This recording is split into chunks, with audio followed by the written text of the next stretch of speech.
Well, Steve and Mari-Elise, welcome to the historic Gooch House, also known as the Russell House for Jim and Joretta Russell of Wild Turkey fame. This has been the home of KDA since 2019. We're honored to have y'all here today, and appreciate all the support and work y'all do for the KDA and our member distilleries. Thanks for having us. So we'll be drinking bourbon at some point here today, hopefully. But Steve, you and I have known each other for quite a while. Just how did y'all get into the alcohol sector at McBrayer? Because I've worked with you guys with planning and zoning and things for years. Well, it's a little bit of that. Way back in the day when my dad was with the firm, he did a little bit of alcohol law. And so that in combination with the strong government relations presence we've had over here throughout the years and their relationship with you, we've been able to build and develop out this alcoholic beverage and hospitality practice, and it's just been a fantastic relationship, and we appreciate everything that you do with us. It's great to sit around and talk about an industry that we've got a lot of passion for, and our firm, you always say you got to really enjoy what you do, and I am as lucky as can be to be involved in the legal industry, which I love, obviously, but being able to serve some of the clients that are member distilleries of the association who are delightful people, interesting people, brilliant people, and the interaction that we have really makes our jobs a lot more interesting than they would be. It does. Now, Steve and I have known each other for a long time, so this probably doesn't come as a surprise, but we're often texting each other news that happens, whether it's sales news or exports or governmental affairs or things like that, even at night, saying, hey, this is something you need to take a look at so we can all, we're all trying to be on the same page and keep up to speed because the alcohol industry is changing daily, if not hourly, right? This month it is. Yeah, this month. So when distilleries first started in Kentucky 200 years ago, most of them were out in the hinterlands near a water source, right?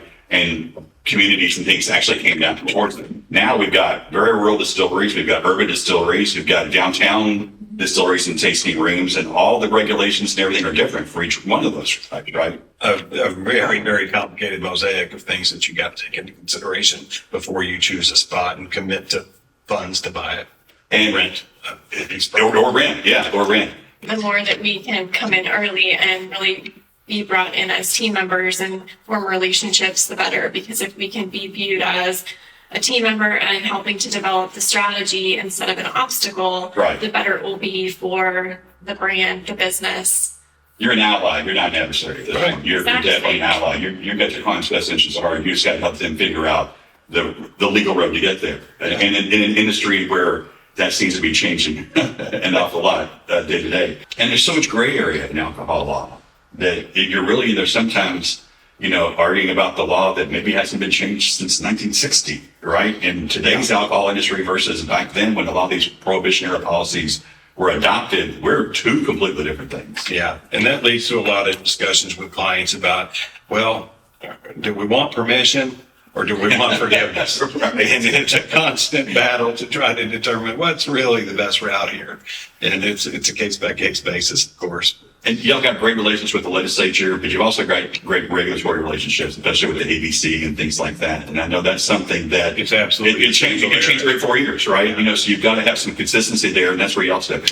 You've got to have a great relationship with the regulators, and every bit of that is built on trust and transparency. Yeah. We're assertive with the regulators. We go and we meet them. We tell them what we do, how we go about it. We think we're consistent and deliver consistent quality applications and responses to enforcement matters. But transparency that builds trust is absolutely invaluable. If you don't have that, you really are going to have a hard time representing people in the alcoholic beverage industry. Distilleries move in their own time and change to them as prohibition, right? That's getting close to 100 years ago, but distilleries really don't like change very much. And so how important is it for them to be proactive in all this at the very beginning of discussing their legal strategy instead of being reactive, which is what you would think most of us would be. You're not going to need a lawyer until somebody calls you or sues you or something like that. And, can you talk about that for a little bit? It's critically important. And it goes to what you do at the very inception of a relationship with someone who comes to us and wants to get in the distilling business or the brand business or whatever. It's a really good conversation on the front end. Mr. Distiller, Mrs. Distiller, what is it that you want to do? Do you have just a single product? Do you want to be a contract distiller? Do you have some legacy granddad's recipe you want to build? What is it you want to do? Do you want to just be a production distiller, or do you want to have on-site retail?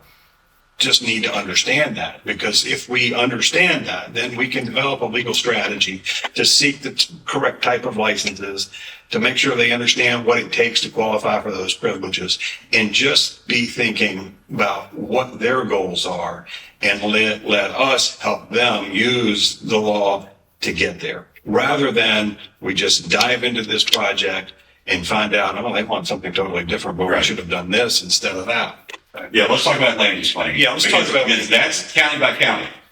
Yeah, or city by city. Or city by city, Or both. even right now. Right, And right. you talk about a complicated process. It really is, and it's not intuitive. You may think that all I've got to do is comply with state housing, building, and codes. No, not necessarily. Maybe you've got a city ordinance that directly impacts this manufacturing. You got to remember you're in manufacturing. You got to know where manufacturing is allowed and to what intensity it's allowed.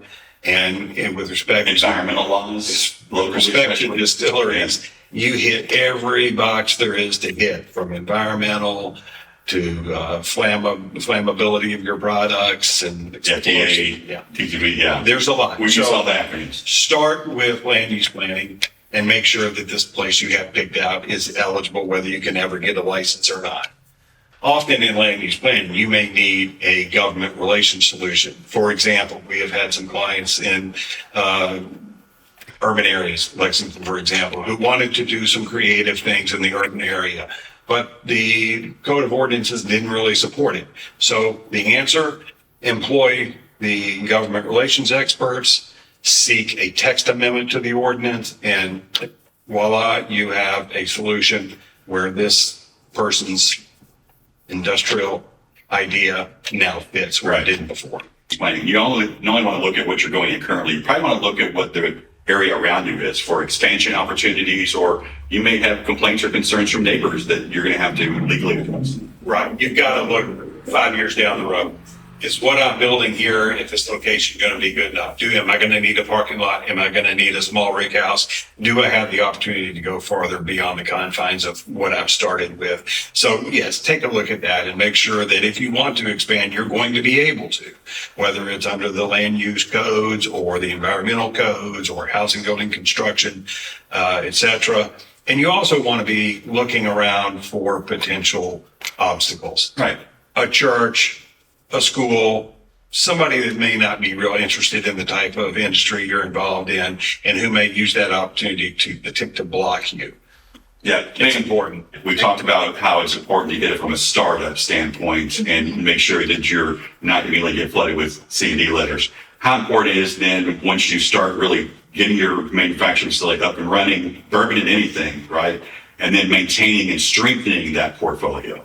It's very important. So once you have obtained your trademarks, you feel good about those trademarks and want to continue to use them, you have to police those trademarks. If you don't police your trademarks, you could lose those trademarks.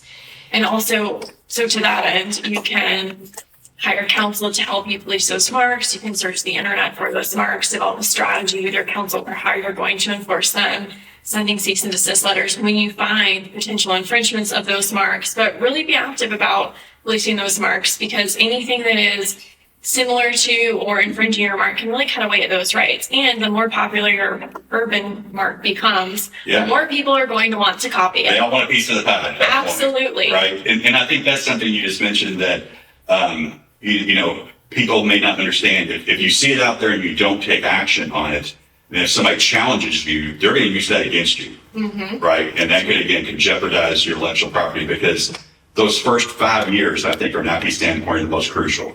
Right.